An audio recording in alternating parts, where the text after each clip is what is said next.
Isko Moreno Dumagoso, and Vice Mayor Chi Atienza.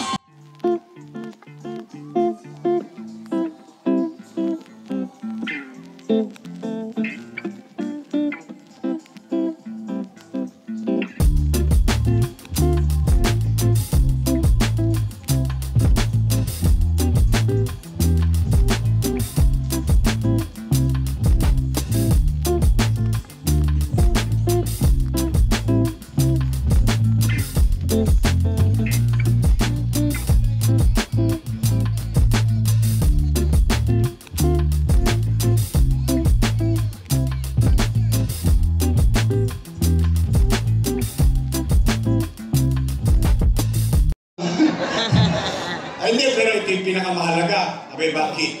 Usapin ng pera ng taong bayan. Mahalaga ba sa inyo yan? Yes. Dapat lang. Pera nyo yun. O na, tayo. Nakakalungkot isipin kung maghahalalan. 150 billion. Na yung mga dati kong mga kasama na puro papuri ng papuri sa akin ng araw. Araw-araw pinupuri ako, palakpak dito, palakpak doon.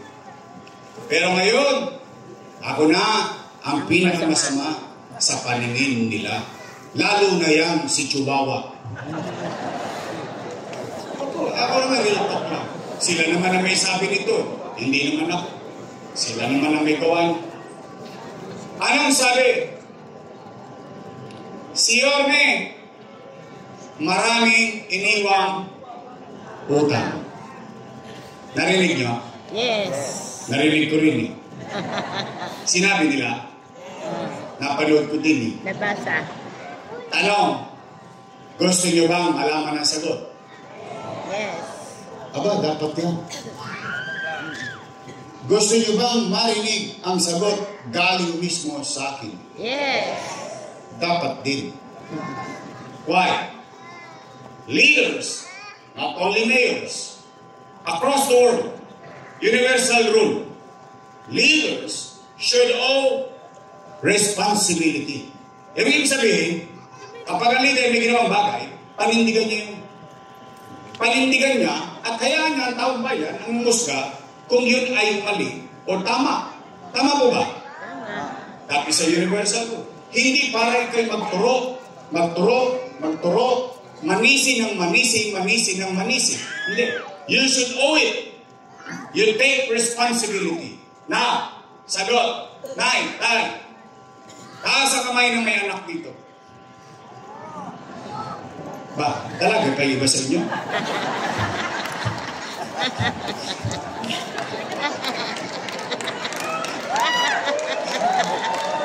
Taas ang kamay ng may anak.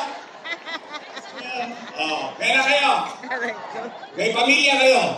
Yes. Real ko. Meron. Kapag walang makain ng pamilya ninyo, gagawa nyo ng paraan. Siyempre. Uy! Yes, siyempre. Di nga. Iraraos nyo? Siyempre. Itatawid nyo? Siyempre. Talaga? Yes. Tay. Totoo ba yung kasabihan ng isang ina Okay. o isang ama Okay.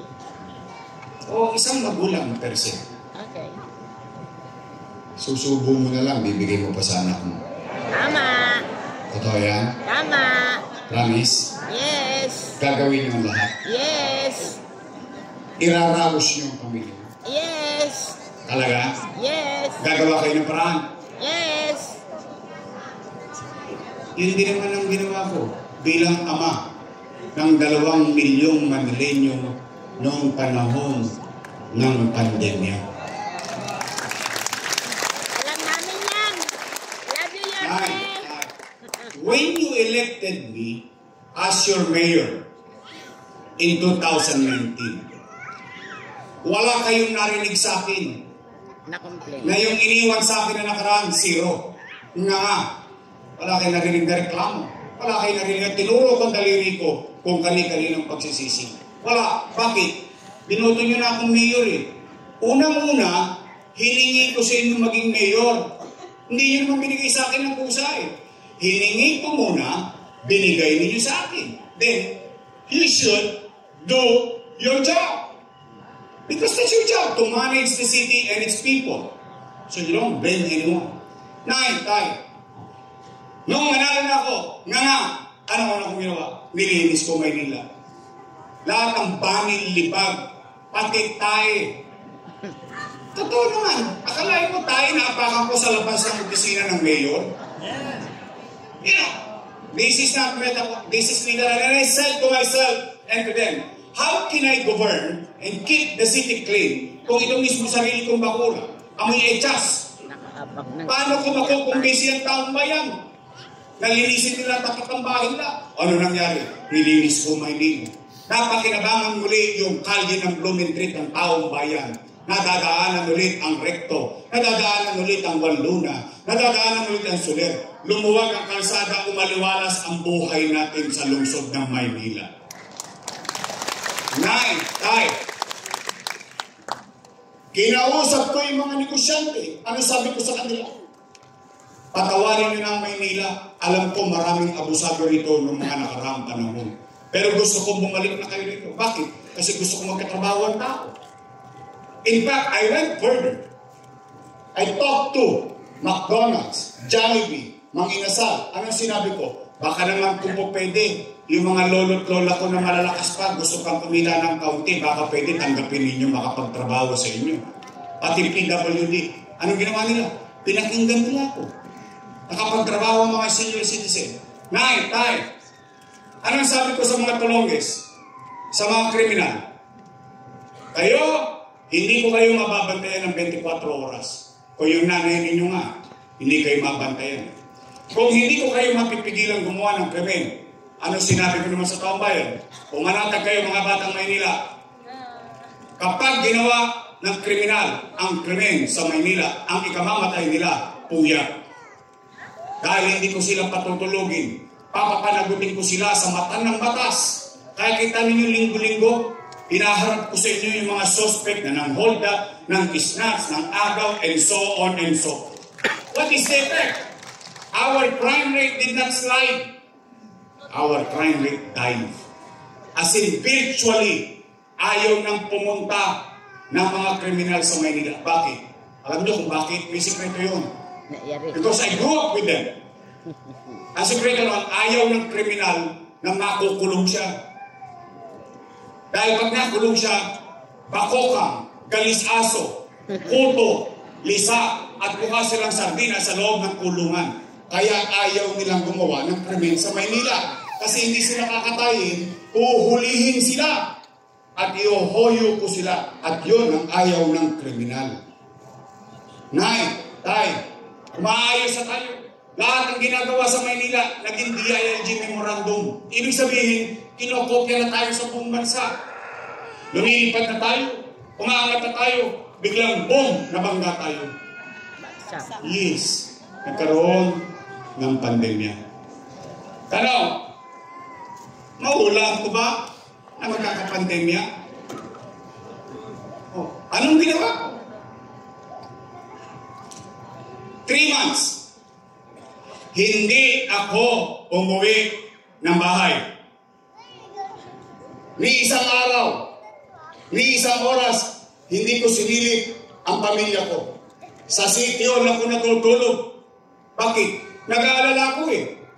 2 milyong bibig, umaasa sa Maynila, umaasa sa pamala. Natatakot na baka sila'y mamatay at magutom. Ano naging epekto? Anong sinabi ko sa taong bayan? Mga nanay ko, mga tatay ko, pumanatag kayo. Pag wala na akong may bebenta, nakita nyo itong relo na City Hall, pati ito'y patatas ako kitang bunting makaraos lang tayo.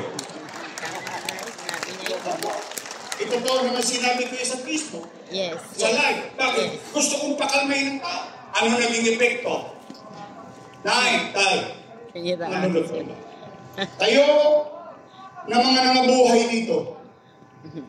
Saksi kayong buhay. At kaya natin sabihin, noong panahon ng pandemya, walang nagutom sa lungsod ng Maynila. Buwan-buwan may food box, mayaman, middle class, mahirap. Pantay-pantay. Per family, not per household. Dahil sa isang bahay, minsan 2 pamilya, minsan 3 pamilya. Buwan-buwan, di pa nga nauubos yung isa, tumarating na may isang food box. Tama, mali? Tama. Nay, tayo, magsiyasat po kayo. Ipinagtampo po ito ng ibang mayor sa akin. Bakit? Tayo lang ang syudad na tanging nakabili ng sarili nating bakuna, 500,000 dosage. Kaya napansin nyo, una tayo na bakunahan sa buong Pilipinas. Naalala nyo ba yun? Yes. Tayo may remdesivir, tocilizumab, molnupiravir, mamahaling gamot, daang-daang libo ang isa. Mabuhay lang ang pasyente na may COVID-19. India nagkakaubusan ng oxygen. Tingnan nyo yung timeline. Pilipinas nagkakaubusan ng oxygen. Maynila, tangke-tangkeng oxygen nasa bodega natin para sa COVID patient natin. Hindi kaila sa inyo. Nagkakaubusan ng ospital. Diyan sa Chinese General. Nasa parking lot ng mga pasyente. Ang Maynila nagtatag in 52 days. Manila COVID-19 filled hospital.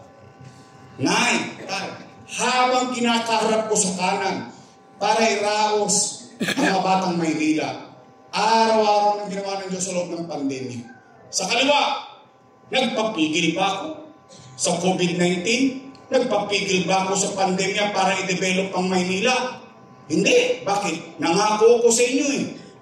Nagagawin ko to, gagawin ko yan, gagawin ko to. Pinigilan ba ako ng COVID-19? Hindi. Habang sa pangaraw-araw sa kanan, inaayos ko yung pamumuhay ng Maynila. Yung kinabukasan ng Maynila, itinataguyod ko, itinatag, Condominium 1, Condominium 2, Binondominium 1, San Lazaro Residence. Huwag na po kayong lumayo. Pag may time po kayo, punta lang kayo sa San Lazaro Hospital. Yung tapat na yun, nakikita niyo yung condominium doon. Para yun doon sa mga squatter sana, doon sa gilid ng bumbero. Nakita niyo? Bata pa ako, uhugin pa ako. Nung nagtatay ako, dinala ko sa Lazaro ng bata ko, squatter na yung likod ng bumbero. Yun ang pangarap ko sana sa kanila, makalipat sila doon. Pero hindi. Anong ginawa nila? O itinatag, San Sebastian Residence, Pedro Hill Residence. Pinamigay na nila yan noong 1 linggo. Kung kanino kayo nang umusga, siyasapin nyo na lang. Ayoko na para wala tayong dinigan ng paniraan. Pero yan, nakalulungkot isipin. Ngayon, pinamimigay nila. Eleksyon eh. Pero yung pinampagawa dyan, kasalanan ko. Kasi inutang ko. Pero nung natayo, sila namamahagi, sila ang may gawa. Pero sa utang, ako ang may sala. Itinatag Baseco Hospital, Baseco Community. Itinatag 10-story fully air-conditioned bagong ospital ng Maynila. Ito yung ospital na kahit may sakit ka, alam mo nang malapit ka na at tumingin ka sa dagat. Nakikita mo sinag ng araw. Kunin mo. Yung pakiramdam na, wow, public hospital ba to? Ang nakalulungkot, binili ko kayo ng CT scan machine, MRI machine. Wala pa akong napalitan sa Santa Cruz o mga taga Maynila na nakagamit ng MRI machine o CT scan machine. 3 taon na akong wala sa gobyerno. 3 taon nang nandiyan mo. Doktor pa man din sila. Ang lahat ng ito, sabay-sabay ginagawa. Pati Rosario Almario Elementary School, 10-story fully air-conditioned. Albert Elementary School, pinakamalaki, pinakamoderno. And I challenge anyone. This is the biggest, most modern public elementary school in the country, located in Sampaloc, Manila. Magsaysay High School, Manila Science High School. Ano? Yorme, saan mo kinuha yung pera niyan? Ano, umipat ako ng ginto? Hindi. 5 Ano, Yorme? Kanino ka nangutang? Sa gobyerno. Ha? Ang labo mo naman kausap, Yorme. Amerika nangutang ng pandemya. Pilipinas nangutang ng pandemya. Maynila nangutang sa Pilipinas. Opo. Sino may-ari ng Land Bank of the Philippines? Pilipinas. Gobyerno. Sino may-ari ng Development Bank of the Philippines? Gobyerno. Tay, mga lolo't lola ko nandiyan sa itaas. Imumuestra ko para mas madali natin maintindihan. Itong ulo ko, hanggang pa, yan ang buong gobyerno. May dalawang bulsa. Isa sa wakali, isa sa nangka. Sa kaliwa, anong laman? National Government Financial Institution. Ano na sa loob? Land Bank of the Philippines. Development Bank of the Philippines. Sa kanang bulsa, City of Manila. Alaus. Ano ang ginawa ng ama ng lungsod ng Maynila? Dumukot sa kaliwa, inilipat sa kanan para makaraos ang batang Maynila.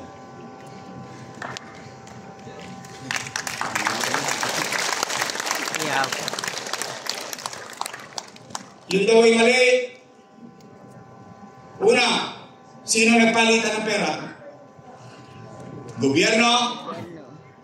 Gobyerno. Sino nakinabang sa pera?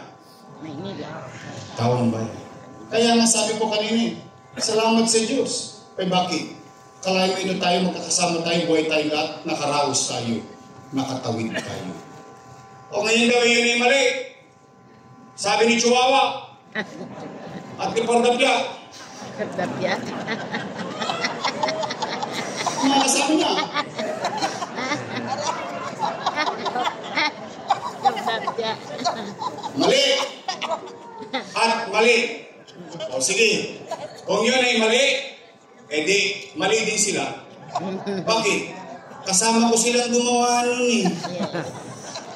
Sino ba majority floor leader nun? Chihuahua. Ang galing mo, naalala mo. Chihuahua. Totoo yun. Eh mali pala eh. Eh sino vice mayor nun?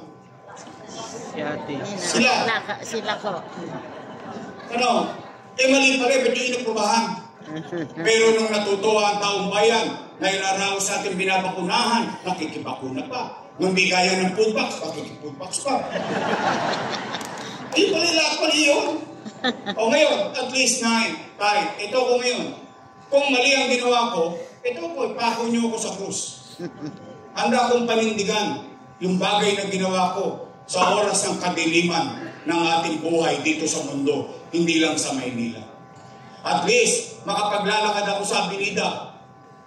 Makapaglalakad ako sa Santa Cruz. Makapaglalakad ako kahit sa iskinita sa Maynila. Isa lang masasabi ko, salamat sa Diyos. Nakaraos kami nung pandemya. Ganun na maging ama. Ganun na maging ina. Ganun na magiging magulang. Kung talagang may pagmamahal ka sa iyong mga anak. Kung talagang may pagmamahal ka sa iyong nasasakupan. Lahat gagawin. Kaya Tay, pwede ba ako makisuyo sa inyo? Yes. Pwede ba? Pwede! May tagubilin lang ako. May pasasabi lang ako sa inyo. Kasi malamang sa hindi, ipatatawag din kayo noon.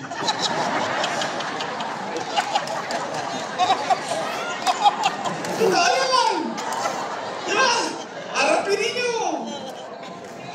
Wala ka naman panahon ng pag-uusga.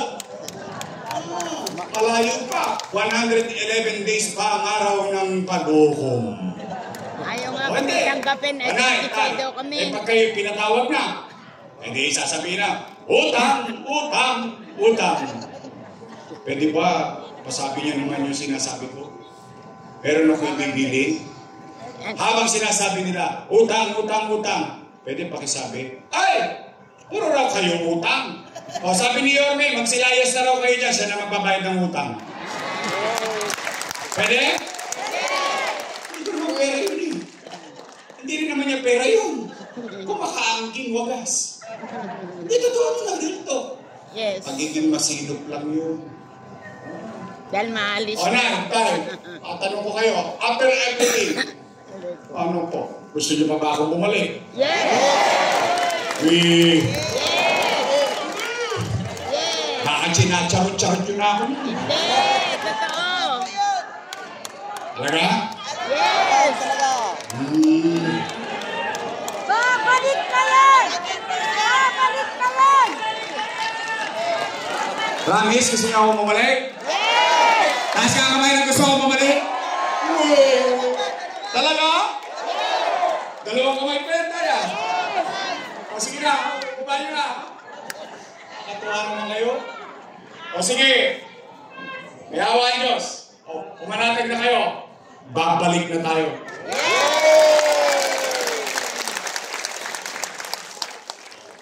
Kaya lamang, tay.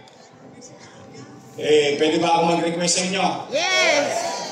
Kasi ako naman lagi nagkukwentas klara sa inyo eh. Gusto ko kasi alam nyo gagawin ninyo, alam ko gagawin ko. Anong obligasyon ninyo bilang mamamayan, anong obligasyon ko bilang taong gobyerno. Meron akong napapansin. Baka lang, but I'm not yet sure, just to be fair. Pero, ang pakiramdam ko, mukhang wasak na yung gobyerno. Pakiramdam ko pa lang naman. Kasi katwira ko dyan, yung basura, hindi nyo mahakot, gobyerno pa kaya. Tama mali? Tama. Now, it's gonna be challenging for me. At least, sinasabi ko lang. Kaya I need you to do something for me. Sige. Gusto niyo ba pumalit yung mabilis na gobyerno kumilos? Yes! Pumanatag naman kayo, nagawa ko dati, kaya ko rin naman gawin ulit. Yes! Repeat performance lang. Now, the thing is, may secret yun. May recipe yun.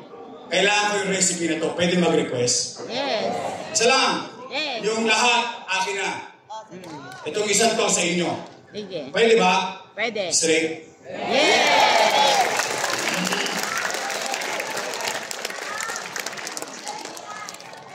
Charot-charot nyo ako. Magsipag-ingat kayo ng sagot. Baka mamaya, mga politiko din kayo. Yung politiko, pangako ng pangako pag-eleksyon. Puro naman napapako. Oy, Santa Cruz. Straight? Straight! And I'll give you the logic why. It's hard. What I'm asking from you is hard. Bakit? Puro bago itong mga nasa publiko eh. Tama ba? Kaya lang ang hirap, pag ginaluan niyo ako ng kontrapelo. Kontra dito, kontra doon. Hindi naman po kontra para sa katayuan niyo, o kontra lang yung para sa kasamahan nila sa politika. Tama mali? Tama! Oh, kaya po ako naman yung nagtatapa. Straight? Yes! Hoy, mga taga Santa Cruz, pagtapos ng eleksyon, sisigilin ko kayo. Sige! Bibili ako ng dividendaso. Bubuksan ko yan. Yung gitna, tingnan ko kung kayo nagprueba.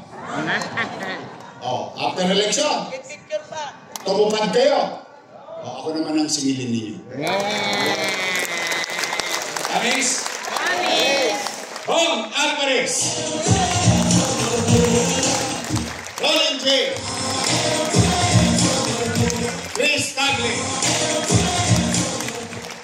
Mocha Uso.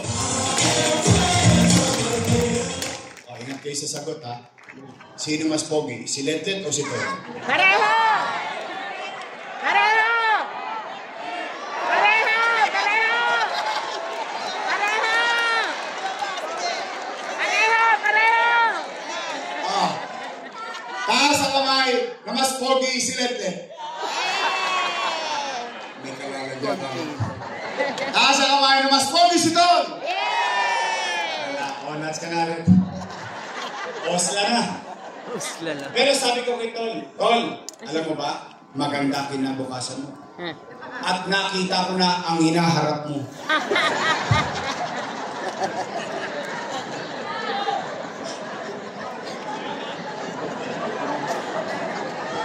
Yare! Yare!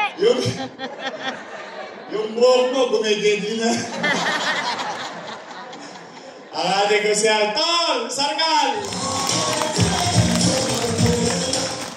May dalawang party list na nagpunta sa atin. Isang trabaho, party list. At ang ating kasangga, party list. sa kanila. Ngayon, straight yun. Yes! Na. Yes! Doon sa isa, bahala na kayo. Basta importante hindi ma'am, sapat na yung numero na yun. Okay? O ito naman, usapang congressman. Apol Nieto! Ako, in my own little way, totoong naging bahagi ako ng katagumpayan ng inyong kasalukuyang Vice Mayor. Congressman Chihuahua. Chihuahua. Opo, Oh, ako naman dito ko. Wala na, yung mga pait, marami nang nasabi sa akin mas sakit na salita, kaya minsan, parang, pero nandiyan na yan. Ngayon, whether mali o anumang bagay na naitulong ko, kung tumigas ang leeg nila, hindi ko naman yung dadalhin. Sila naman ang magdadala nun. Tama ko ba? Tama. Ngayon, nandiyan na yan. Water under the bridge. Now, matanong ko lang kayo. Ito lang ang quick survey. May kapakinabangan ba sa inyo yung nangyayari sa Quadcom? Wala. Wala. Wala. Mayroon bang halaga yun para sa atin dito sa Tercera Distrito? Wala. Wala? Wala. Sure? Yes. O, hindi. Ngayon, nandiyan Kaya yan. sana sinapok ni Sarah. Ako, wala pa ako nakita ng Okay, kinatag napanood mo nila yan. sa 3 taon. But despite na malapit sila sa kusina, dadakma na lang sa kusina. Nilapitan Pero ni wala pa Sarah. akong nakita ng Nakita kinatag mo dito. yan? Nilapitan. Ang representative, May nagsabihan Sarah, lang no? yun. magaling sa Kongreso, Wala ko ba? kukuha ng resources, Mantuba ako. dadalhin sa lugar, Bawal sa yung distrito niya. Tama, mali? Tama. Ayan, nandiyan na yan. Now, meron tayong pagkakataon para palitan yan. Ang gusto nyo bang congressman, yung congressman na pwede nyo malapitan? Yes. Nakausap, Siyempre. nakangiti, Siyempre. ha? Napakagaling kumanta. Yes. Tenga nyo lang ang may problema. But kidding aside, the congressman that you can talk to and hear the people's voice, not somebody's voice. Gusto nyo ba yung ganong congressman? Yes. Gusto nyo? Yes. Nay, palitan na natin yan. Ilagay na natin dyan. Si Apol Nieto.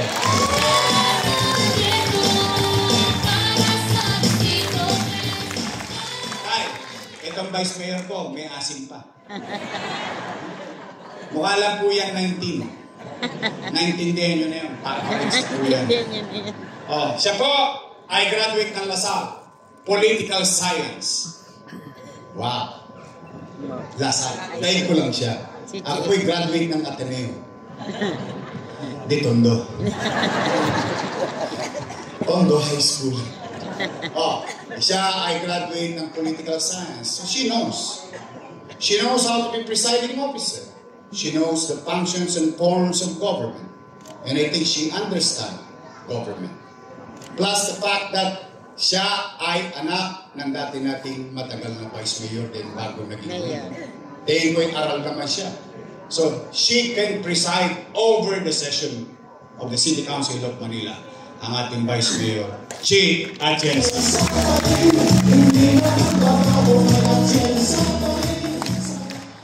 Straight? Mabigat yan. Puro pader ang babanggayin ng mga yan. Wala yun. Sigurado kayo? Yes. Sige, tara, naalala niyo mga pangalan nila. Yes. Baka makalimutan ninyo, pasimple na lang natin ang pagpili sa araw ng pagbuko. Dalawa lang naman ang pagpipilian ninyo. Yes. Unang grupo, Yormes Choice. Matamis. Kabilang grupo, Ladies Choice. Kayo po may sabi ng hindi ako.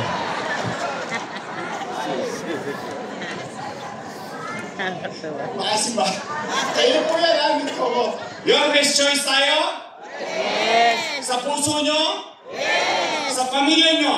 Yes. Sa kaanak nyo? Yes. Uya na po. Tapos na po. Promise ha? Sige, para hindi natin makalimutan yung Ladies Choice. Asim. Bibigyan natin sila ng team song sa mayo. Asim. Ito po. Asim. Ay, congratulations.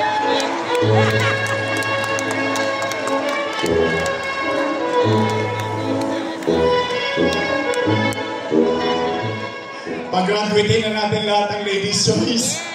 Pwede? Yes! Maraming salamat po sa inyong lahat.